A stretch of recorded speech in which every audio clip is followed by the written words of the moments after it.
The sun hung high in the sky, casting its golden glow over the weathered streets of a small suburban town. Among the cracked pavements and modest homes stood a tiny two-roomed house where Chelsea lived with her family. Chelsea, with her sharp eyes and untamed curly hair, was the kind of girl whose brilliance couldn't be dimmed by her humble surroundings. Her books were her treasures, her sanctuary, and her hope.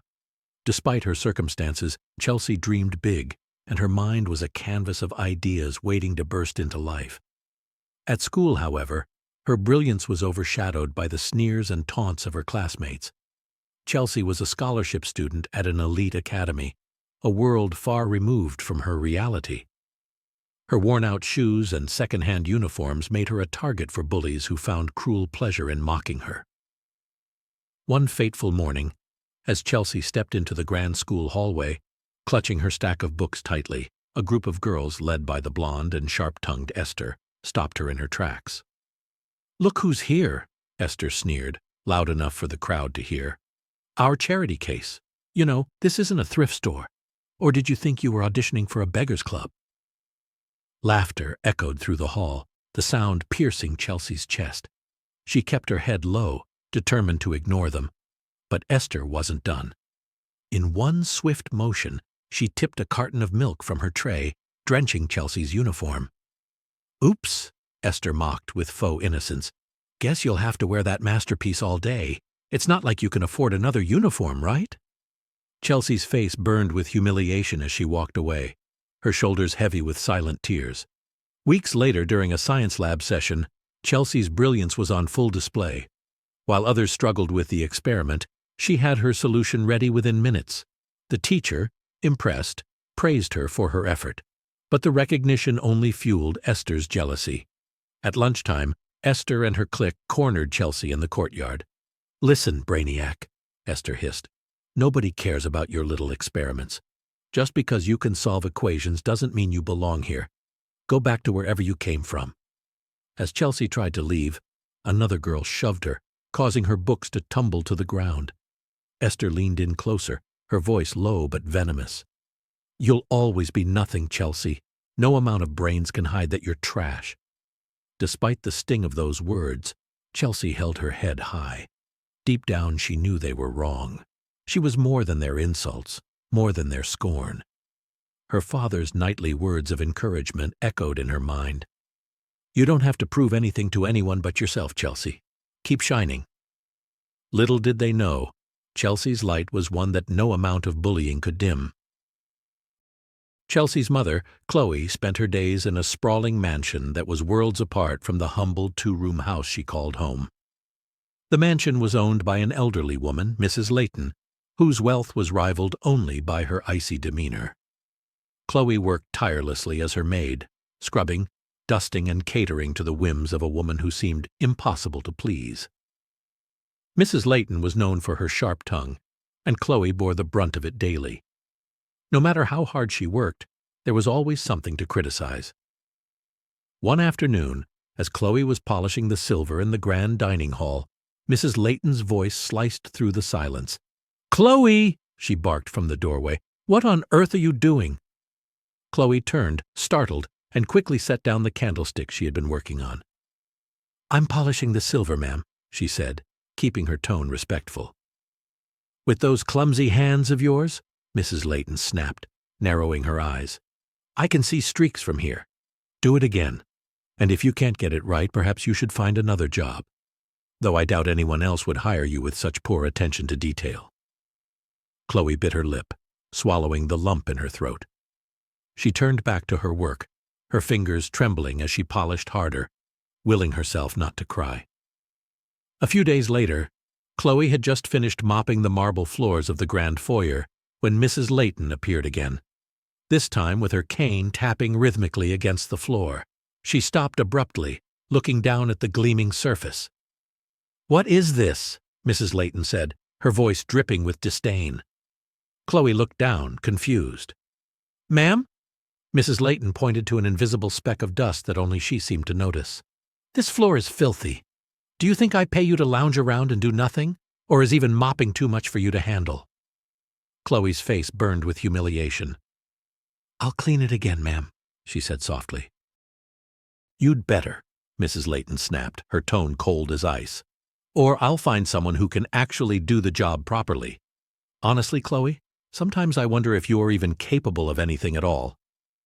Though Mrs. Layton's words cut deeply, Chloe endured them without complaint. She worked tirelessly, not for herself, but for Chelsea and Kim. Every harsh word she endured was a reminder of why she had to keep going. Her daughters deserved a better life, and Chloe was determined to give it to them, no matter how much she had to sacrifice. But late at night, when the mansion was silent and she was finally alone, Chloe would let the tears fall. She prayed silently, her heart aching with both exhaustion and hope. "God, give me strength," she whispered.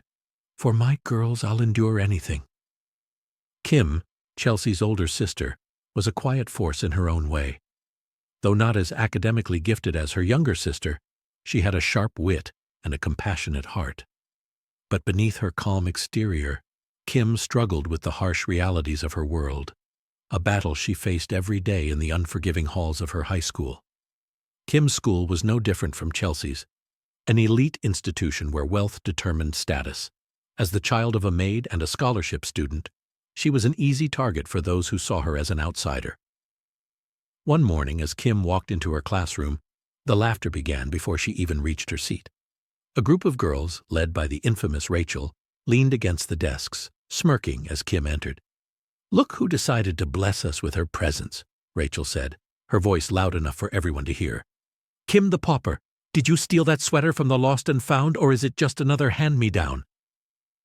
Kim froze for a moment, gripping the strap of her backpack tightly. The sweater she wore was indeed old, a relic from her mother's closet, but it was all she had to stay warm. "It's called recycling," Kim shot back, trying to mask the crack in her voice. "Something you might want to try instead of wasting money on designer junk." The classroom erupted in laughter, not at Rachel, but at Kim. Rachel's face twisted into a cruel smile. "Recycling?" Rachel sneered. "More like charity. Maybe we should start a fundraiser for you, Kim. I mean, it's tragic, really. How do you even survive?" Kim felt her face burn with humiliation, but she refused to let the tears fall. She turned her attention to her notebook, trying to focus on anything but the stares and whispers around her. Later that day, in the cafeteria, the bullying escalated. As Kim stood in line for lunch, Rachel and her clique appeared again, their trays already piled high with food. "Hey, Kim," Rachel called out, feigning friendliness.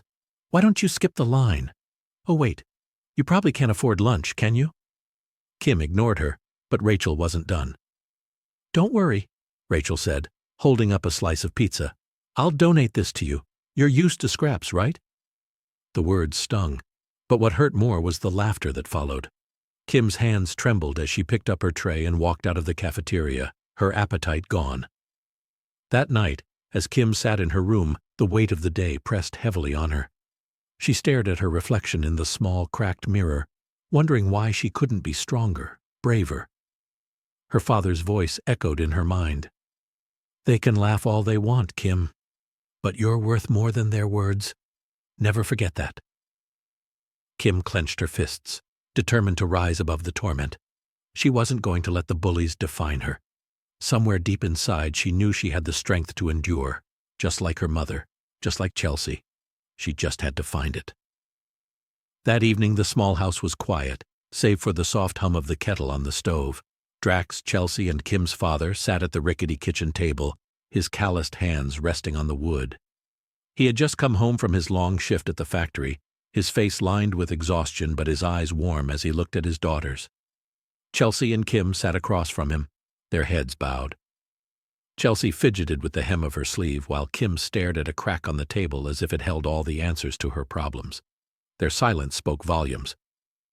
"What's the matter, my girls?" Drax asked gently, leaning forward. "You've been quiet all evening." Kim sighed deeply, her voice trembling. "It's the girls at school, Papa. They're horrible to us." Chelsea nodded, her voice breaking as she spoke. "They laugh at our clothes, pour things on me, call us names. They act like we don't belong there because we don't have money like they do." Kim's voice rose, frustration bubbling to the surface. They think we're nothing because we're not rich. And no matter what we do, it never stops. I try to ignore them, but it's so hard, Papa. Drax listened intently, his jaw tightening. He had always known the world could be cruel, but hearing his daughter's pain made his chest ache. Still, he refused to let despair creep in. His daughters needed strength, not sorrow. He straightened in his chair, his deep voice steady and calm. Listen to me, my girls. You are not defined by the clothes on your back or the money in your pocket. Those things don't make you who you are. Your worth comes from your heart, your mind, and the way you treat others. Chelsea looked up, her eyes glistening with tears. But Papa, they make us feel so small. How do we stand up to them? Drax leaned forward, his gaze firm but filled with love. You stand tall, Chelsea. You hold your head high and remember that their words don't carry truth. They only carry their own fears and insecurities. People who feel good about themselves don't tear others down. Kim wiped her eyes, her voice quiet. But it hurts, Papa. Every day it feels like it's breaking us. Drax reached across the table, taking both their hands in his. His grip was strong and reassuring. I know it hurts, my girls, and I wish I could take that pain away. But you're stronger than you think. Remember, life is a storm. It will test you, push you, and sometimes knock you down. But you are my daughters, brave, intelligent, and full of fire. You will weather any storm, and one day you'll shine so brightly that those who doubted you will wish they had been kinder. He paused, his voice softening. The world can be harsh, but it's also beautiful. Focus on what's good, the love we have, the dreams you're chasing. Don't let anyone take that away from you. Chelsea's lip quivered as she whispered, Do you really think we can make it, Papa? Drax smiled, his eyes filled with unwavering belief. I don't just think it, Chelsea. I know it. You're destined for greatness, both of you, and no bully, no cruel word can ever stop that. The room fell silent, but the weight on Chelsea and Kim's shoulders felt lighter. In their father's words, they found hope, courage, and a flicker of the strength they needed to keep fighting. The house was quiet, bathed in the soft glow of a single lamp in the living room. Chelsea and Kim had finally fallen asleep after their long day, their whispered worries eased by their father's comforting words. Chloe sat beside Drax on their worn-out sofa, the night heavy with a rare moment of peace. Did you see how their eyes lit up when you spoke to them? Chloe said softly, a warm smile gracing her tired face. You always know what to say, Drax. Drax chuckled, his deep voice low and soothing. They're my girls. I'll always be their anchor, no matter how rough the waters get. Chloe reached for his hand, her fingers intertwining with his. You're more than their anchor, Drax. You're mine too. I don't know what I'd do without you. He looked at her, his eyes filled with the love they had built over years of struggle and sacrifice. You'd be strong, Chloe. You always are. But don't think you'll get rid of me that easily, he teased with a grin. They both laughed softly, the sound like music in the quiet room. Chloe leaned her head against his shoulder, closing her eyes as they enjoyed the rare stillness of the moment. But then, Drax's body tensed. He suddenly started coughing, at first lightly, then violently. Chloe sat up, alarmed. Drax, she called, her voice edged with panic. Are you okay? He tried to wave her off, but the coughs grew worse, racking his body until specks of blood appeared on his lips. Chloe gasped, her heart pounding. Oh my God, Drax, she cried, grabbing a tissue to wipe his mouth. We need to get you to the hospital now. Chelsea and Kim, awakened by the noise, rushed into the room. Papa, what's wrong? Chelsea asked, her voice trembling. Girls, help me get him to the car, Chloe said, her voice steady despite the fear in her eyes. The drive to the hospital felt like an eternity. Chloe gripped the steering wheel tightly, her knuckles white, while Kim held Drax upright in the back seat, whispering words of reassurance. Chelsea sat beside them, tears streaming down her face. When they arrived, the doctors acted quickly, wheeling Drax into the emergency room as Chloe and the girls waited, their hearts heavy with dread. After what felt like hours, a doctor emerged, his expression grave. I have bad news, he began gently, looking at Chloe. It's time. Chloe's knees nearly buckled, but she steadied herself. What do you mean, it's time? What's wrong with him? The doctor sighed. Your husband has been battling a severe illness, advanced lung disease. From his symptoms, it seems he's known for some time but didn't seek help until now. I'm so sorry, but there's nothing more we can do. Chloe's breath hitched as tears filled her eyes. He never told us, she whispered, her voice breaking. The family was allowed into the room to see him. Drax lay on the bed, pale but smiling faintly as his eyes met theirs. I didn't want you to worry, he said weakly, his voice barely above a whisper. I wanted to protect you all, to give you as much as I could, for as long as I could. Chloe knelt beside him, her tears falling freely. Drax, why didn't you tell me? We could have helped you. We could have been there for you. He shook his head gently. You already have, Chloe. You've been my strength, and my girls. They're my pride, my everything. I didn't want this to overshadow the dreams we built together. Kim and Chelsea clung to his hands, their tears soaking the bedsheets. We love you, Papa, Chelsea said, her voice breaking. I love you too, he whispered. Promise me. Promise you'll stick together. No matter what happens, you're stronger than you know. The family stayed by his side as the night stretched into dawn.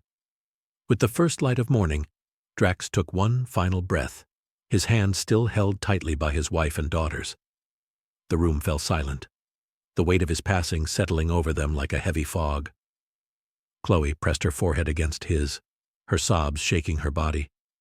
The man who had been their rock, their guiding light, was gone. But his love, his words, and his dreams for them would remain forever etched in their hearts.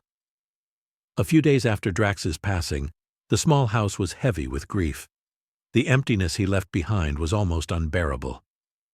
Chloe did her best to be strong for her daughters, but her eyes often lingered on the empty chair at the table, her heart aching for the man who had been their anchor.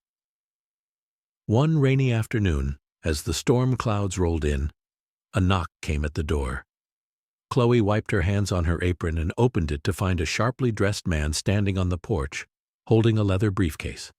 His face was calm but carried an air of importance. Mrs. Chloe Drax? He asked politely. Yes, Chloe replied, her voice uncertain. I'm Mr. Morgan, your late husband's lawyer. May I come in? I have some matters to discuss with you and your daughters. Chloe's heart skipped a beat. She nodded, stepping aside to let him in. Mr. Morgan sat down, placing his briefcase on the coffee table. He opened it methodically, pulling out a thick envelope and some documents. First of all, let me express my deepest condolences for your loss, he began, his voice steady but kind. Your husband, Mr. Drax, entrusted me with his final wishes, which include his inheritance. Chloe blinked in confusion.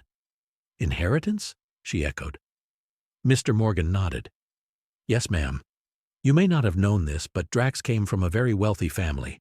He chose to leave that life behind many years ago for reasons I'm sure were personal to him. However, he maintained control over a significant portion of his family's assets, which he has now bequeathed to the three of you. The room fell silent. The sound of rain tapping against the windows was the only noise. Wealthy, Chloe stammered, struggling to process the revelation. Yes, Mr. Morgan confirmed. The total value of his estate exceeds $50 million. He instructed that it be divided equally among you, Chelsea, and Kim. This means each of you will receive over $16 million. Chelsea and Kim exchanged wide-eyed looks, their grief momentarily overshadowed by disbelief. 16 million? Chelsea whispered, her voice barely audible. Kim gripped the edge of the sofa, her knuckles white. Papa never told us. He let us live like we were struggling while he had all this? Mr. Morgan smiled faintly. Your husband was a humble man. He wanted his family to grow strong, not relying on wealth but on love and resilience. He felt it was important for you to build character, which is why he lived modestly despite his means. Chloe covered her mouth, tears streaming down her face. He sacrificed so much for us. Mr. Morgan nodded. He loved you all deeply, and even in death he wanted to ensure your future was secure. His final request was that you use this inheritance wisely, in a way that honors the values he instilled in you. As Mr. Morgan laid out the details of the inheritance, the magnitude of Drax's love became even more apparent. The wealth he left behind meant they were now multimillionaires, but more importantly, it was a testament to his enduring commitment to their future. Though he was gone, his love continued to guide them, offering a glimmer of hope in the darkness of their grief. Later that afternoon, as the rain eased into a gentle drizzle, Chloe prepared for her evening shift at Mrs. Layton's house. The burden of the lawyer's visit weighed heavily on her mind. The revelation of Drax's hidden wealth felt surreal, but the grief of his absence made it hard to embrace the new reality. When she arrived at Mrs. Layton's grand home, Chloe forced herself to focus. Despite everything, she couldn't let her emotions affect her work, or so she thought. "Chloe," Mrs. Layton's sharp voice echoed from the dining room as soon as Chloe stepped in. "Where have you been? You're late. And what on earth is this?" Chloe hurried into the room to see Mrs. Layton glaring at a tea tray on the table. One of the saucers was slightly askew, and a faint ring of tea stained the pristine surface of the tray. I'm sorry, Mrs. Layton," Chloe stammered. "It won't happen again." Mrs. Layton folded her arms, her expression icy. "It's always something with you, isn't it? A little spill here, a misplaced plate there. Honestly, I don't know why I keep you around." Chloe's heart sank. The familiar sting of humiliation washed over her. But today, something felt different. "Why do you keep me around, Mrs. Layton?" Chloe asked softly, her voice trembling but steady enough to carry the weight of her question. Mrs. Layton scoffed, her lips curling into a cruel smile. "Pity, Chloe, that's why. I've always felt sorry for you. A poor, tired widow with 2 daughters clinging to you like barnacles. You should be thanking me for my charity." For a moment, the words hung in the air, cutting deeper than any insult Chloe had ever endured. But then, like a flame ignited within her, something shifted. She straightened her back, meeting Mrs. Layton's condescending gaze with one of quiet determination. "No more pity," she said firmly. Mrs. Layton blinked, momentarily startled. "What?" "I said no more pity," Chloe repeated, her voice gaining strength. "I've worked here for years, not because of your so-called charity, but because I believed in earning my way, no matter how small the pay or how much I had to endure. But not anymore." Mrs. Layton narrowed her eyes. "Are you quitting, Chloe?" Chloe smiled faintly, her tears held at bay by a newfound resolve. "Yes, I'm quitting, because I deserve more than this. My daughters deserve more. And pity is the last thing I need from anyone." Without waiting for a reply, Chloe untied her apron and placed it neatly on the table. She turned and walked out of the grand house, the sound of her footsteps echoing in the marble hallway. As she stepped outside into the cool drizzle, the weight on her shoulders felt lighter. The world ahead was uncertain, but for the first time in years Chloe felt free. Her heart ached for Drax, but his love, and the legacy he had left behind, gave her the courage to stand tall. She whispered under her breath as she walked toward the car. "This is for you, Drax. I'll honor your memory by living the life we dreamed of, not the one others thought I deserved." The sun had broken through the clouds by late afternoon, casting a golden glow over the city. At Chelsea's school, students streamed out, laughing and chatting, their backpacks slung over their shoulders. Chelsea waited near the school gates, her worn sneakers scuffing the pavement as she glanced at the time on her phone. A sleek black Porsche pulled up, its engine purring like a contented tiger. Heads turned as the luxury car rolled to a stop. Some students gawked, whispering and nudging each other, while others simply stared, mesmerized by the shiny car. Chelsea's jaw dropped when she saw who stepped out. Her mother, Chloe, emerged from the driver's seat, dressed in a stunning Versace outfit. Elegant, bold, and worlds apart from the plain clothes Chelsea was used to seeing her in. Chloe's hair was styled perfectly, her makeup flawless. "Mom?" Chelsea said, disbelief thick in her voice as Chloe walked toward her. "Come on, sweetheart," Chloe said, smiling warmly. "Let's go home." Chelsea didn't move. Her face was a mix of confusion and disappointment as she scanned her mother from head to toe. What is this?" she asked, her voice sharp. Chloe tilted her head, her smile faltering. What do you mean, darling? I just thought, with everything that's happened, maybe it's time for a change. We can afford it now. Chelsea's heart sank. She could see the excitement in her mother's eyes, but all she felt was unease. This isn't what Papa wanted for us, she said quietly but firmly. Chloe frowned slightly, her confidence wavering. Chelsea, your father worked so hard. Don't you think he'd want us to enjoy what he left us? We've struggled for so long. That's not what he taught us, Mum, Chelsea interrupted, her voice rising. She glanced at the Porsche, then back at her mother. Papa always said, wealth isn't about how much money is in your pocket, but about how much love you have in your life. Do you think love comes from driving fancy cars or wearing designer clothes? The other students began to take notice of the heated exchange. Chelsea didn't care. She stepped closer to her mother, her eyes glistening with tears. Papa believed in hard work and humility. He wanted us to be strong, to stay grounded no matter what. Is this what he'd want? For us to forget everything he stood for? Chloe's shoulders slumped as the words hit her like a wave. She looked at her daughter, at the fierce determination in her eyes that reminded her so much of Drax. I just wanted to give you and Kim a better life, Chloe said softly, her voice breaking. I thought, maybe this is what better looks like. Chelsea shook her head. A better life isn't about cars or clothes, Mom. It's about staying true to who we are, to what Papa taught us. He worked hard, but he never let money define him, or us. For a moment, Chloe stood there, feeling the weight of her daughter's words. She thought of Drax, of his quiet strength and unwavering values, and then she realized Chelsea was right. Tears filled Chloe's eyes as she nodded slowly. You're right, Chelsea. I lost sight of what really matters. I'm sorry. Chelsea stepped forward and hugged her tightly. I just don't want us to lose ourselves, Mom. That's what Papa would want, for us to stay together, to stay true.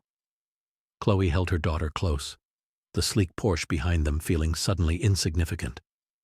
In that moment she resolved to honor Drax's legacy, not with extravagance but with love, humility, and the values he had worked so hard to instill in their family. The next morning, the smell of freshly brewed coffee filled the kitchen as Chloe and Kim sat at the table, their faces alight with excitement. Chloe held a set of glossy papers in her hands, and Kim couldn't stop smiling as she scrolled through pictures on her phone. When Chelsea walked in, still groggy from sleep, she immediately noticed the buzz in the air. What's going on? She asked, rubbing her eyes. Chloe beamed, holding up the papers. Good morning, sweetheart. Guess what? I just bought us a house. Chelsea froze, blinking in disbelief. What?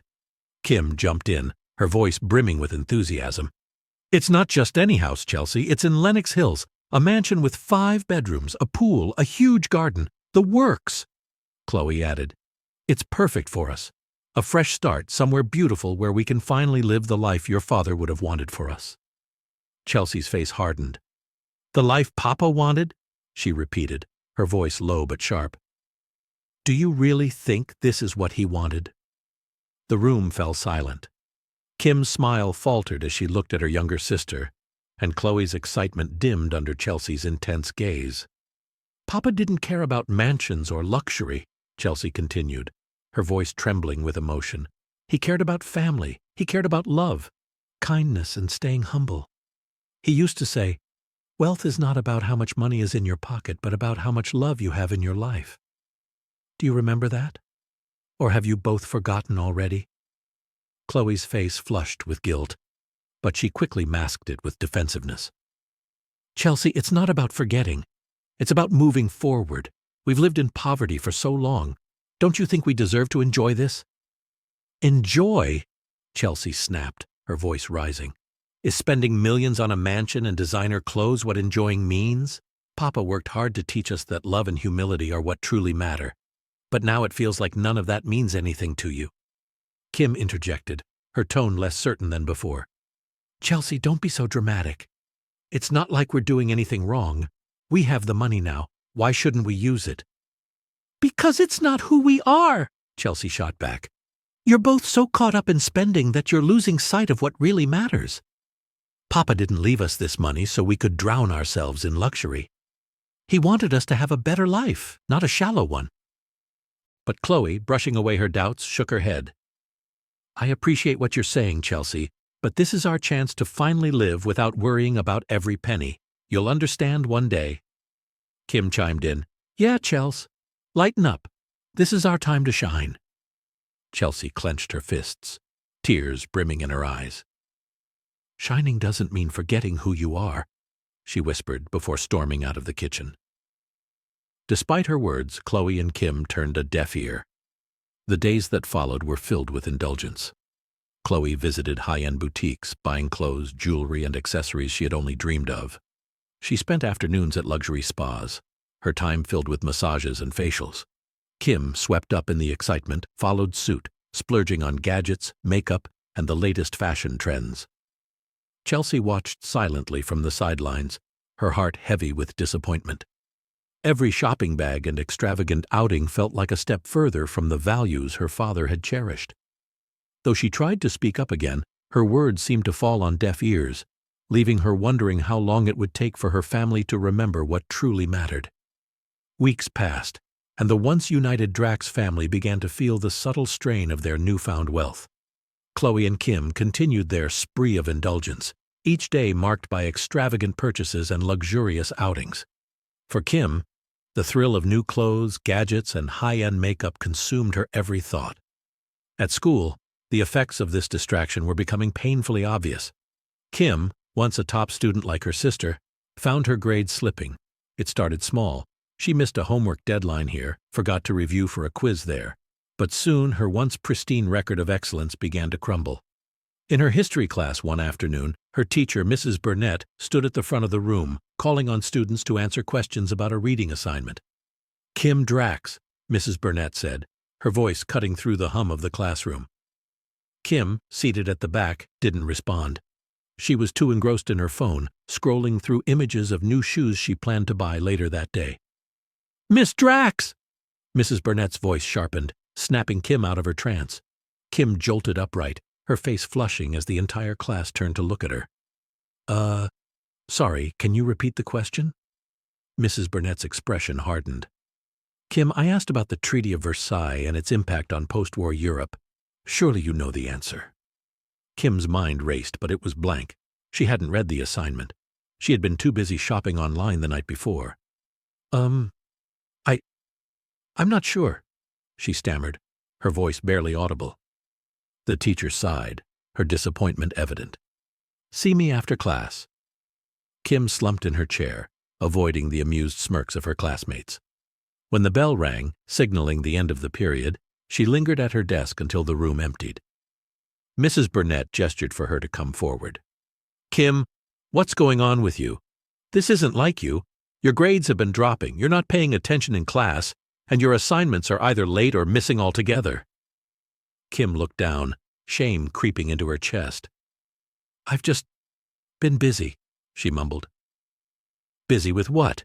Mrs. Burnett pressed. Kim hesitated, unsure how to explain the whirlwind her life had become since the inheritance. Family stuff, she finally said, avoiding eye contact. Mrs. Burnett softened slightly but didn't relent. Kim, you're one of the brightest students I've taught. But if you don't get back on track, you're going to lose more than just good grades. You're on a scholarship, remember? You can't afford to let things slip. The word scholarship hit Kim like a bucket of cold water. She nodded mutely, the weight of Mrs. Burnett's words sinking in.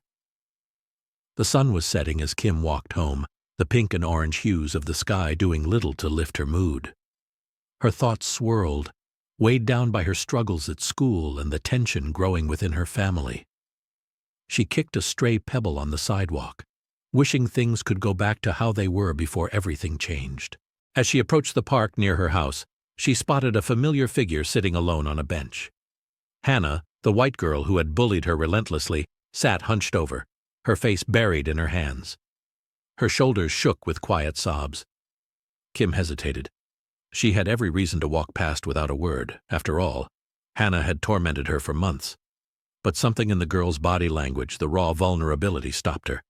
Against her better judgment, Kim stepped closer. "Hannah?" she called softly. Hannah flinched, quickly wiping her face and looking up. Her eyes were red and puffy, and her usual confident, smug expression was replaced by one of pure misery. "What do you want, Kim?" she snapped, though her voice lacked its usual venom. Kim crossed her arms, unsure why she was even bothering. "I saw you crying. Are you okay?" Hannah laughed bitterly, a sound that didn't reach her eyes. "Why do you care? Don't pretend you do." Kim frowned, her voice gentle but firm. "Look, I know we're not exactly friends, but you're sitting here by yourself crying. I figured I'd ask. You don't have to tell me if you don't want to." Hannah stared at her for a moment, as if deciding whether to push her away or let her in. Finally, she sighed and gestured for Kim to sit down. "I overheard my so-called best friend talking about me," Hannah began, her voice shaky. "She was with a group of other students laughing and saying the only reason she hangs out with me is because I buy her things, that I'm just her personal ATM. Kim's heart sank. She knew how much it hurt to feel used, though she hadn't expected Hannah to experience that kind of betrayal. Hannah wiped her nose with her sleeve. "I've done everything for her. I paid for her clothes, her lunches, even her concert tickets, and the whole time she was just using me." Her voice cracked and fresh tears spilled down her cheeks. "I thought she cared about me." Kim sat quietly, letting Hannah vent. "You're lucky, Kim," Hannah continued, her voice tinged with envy. "You have a family that loves you. A best friend who actually likes you for who you are. Even when you don't have much, you still have people who care about you. You think my life is perfect?" "Yeah. I mean, even when you're having a bad day, there's someone waiting for you at home who actually gives a damn. I don't have that. My parents are too busy for me. My friends only stick around because of what I can give them. I have money, but no one to share it with. And when things get hard, I'm just alone." Kim's chest tightened as she saw the pain in Hannah's eyes. For all the bullying and cruelty, Hannah was just a girl who felt unloved and unseen. "Is today one of those bad days?" Kim asked after a long pause. Hannah nodded silently, biting her lip to keep more tears from falling.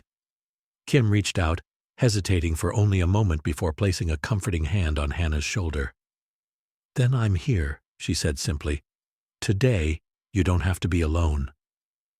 Hannah's eyes widened, surprise flickering across her face. She opened her mouth to speak, but no words came out.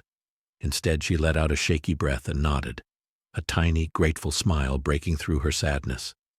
For the first time, the two girls sat together in silence, not as enemies, but as two people who understood what it felt like to be hurt, and who might just be starting to see each other in a different light. During the same day, Chloe walked into the luxurious jewelry store in the heart of the city. The air was thick with the scent of polished wood and expensive perfume. As she admired a dazzling emerald necklace, a familiar voice called out behind her, "Well, if it isn't Chloe Drax." Chloe turned to see Mrs. Layton, her former boss, standing a few feet away. Dressed in a tailored coat and dripping with diamond accessories, Mrs. Layton's sharp eyes roved over Chloe with something between curiosity and approval. "Mrs. Layton," Chloe greeted, her tone polite but cautious. Mrs. Layton stepped closer, a smile tugging at the corners of her mouth. "Well, I must say, money looks good on you. That dress, that bag, quite the transformation." Chloe raised an eyebrow, her voice steady. "Thank you, Mrs. Layton, but I imagine you have much more. Your wardrobe alone must rival this store and your art collection. It's legendary." Mrs. Layton laughed lightly, but the sound lacked warmth. "Yes, I have all those things. My closets are bursting with designer clothes. My walls are adorned with paintings that cost more than most people's homes. But do you know what I don't have, Chloe?" Chloe tilted her head slightly, curious despite herself. Mrs. Layton's smile faded, and her voice grew quieter. "I don't have my husband. He's always away, business trips, meetings, you name it. And my children? They barely talk to me anymore. My house might be filled with beautiful things, but it's empty." Chloe blinked, taken aback by the vulnerability in Mrs. Layton's tone. "Do you know why I shop so much? It's not because I need more jewelry or designer dresses.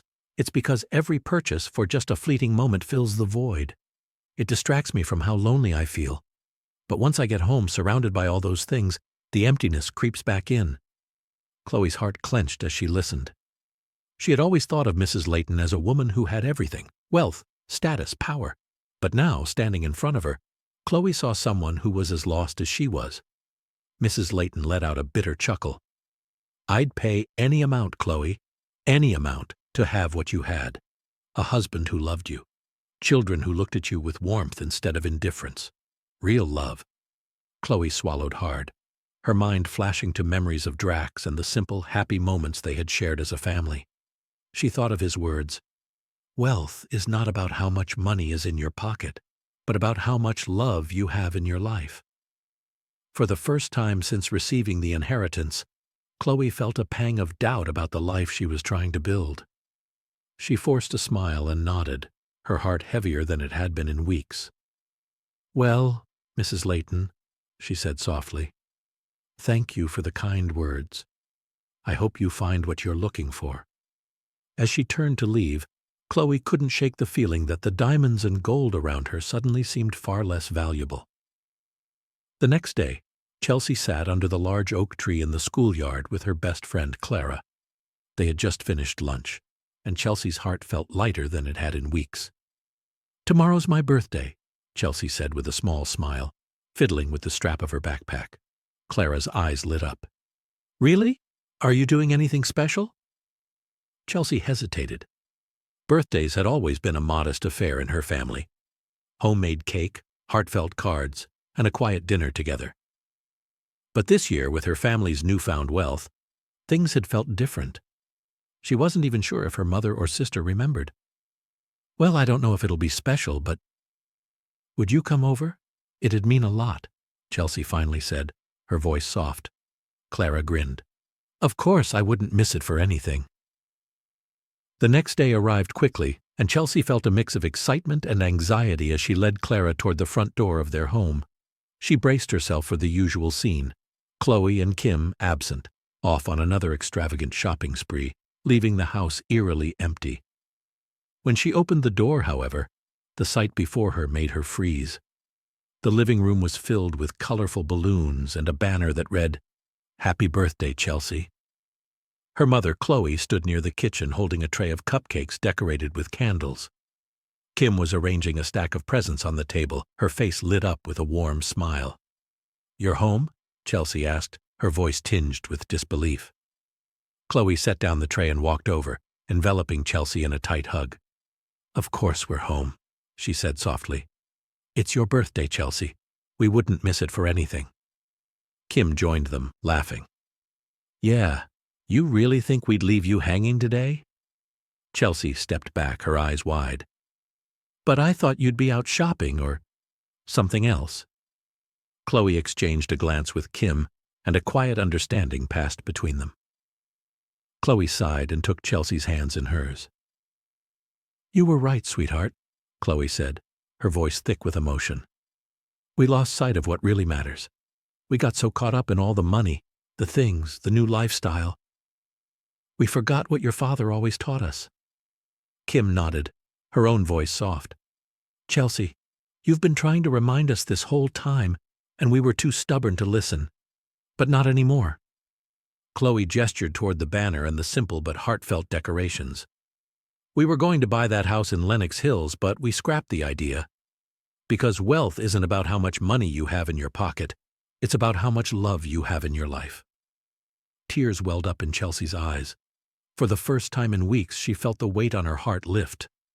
She hugged her mother and sister tightly, their warmth and sincerity enveloping her like a blanket. Clara, standing quietly by the door, smiled at the scene before her. "You have a pretty amazing family, Chelsea," she said softly. Chelsea wiped her tears and turned to her friend, grinning. "I know, I really do." That evening, as they shared stories, laughter, and cake, the Drax family was reminded that no amount of money could ever replace the simple joy of being together. The memory of Drax's words lingered in their hearts, binding them closer than ever.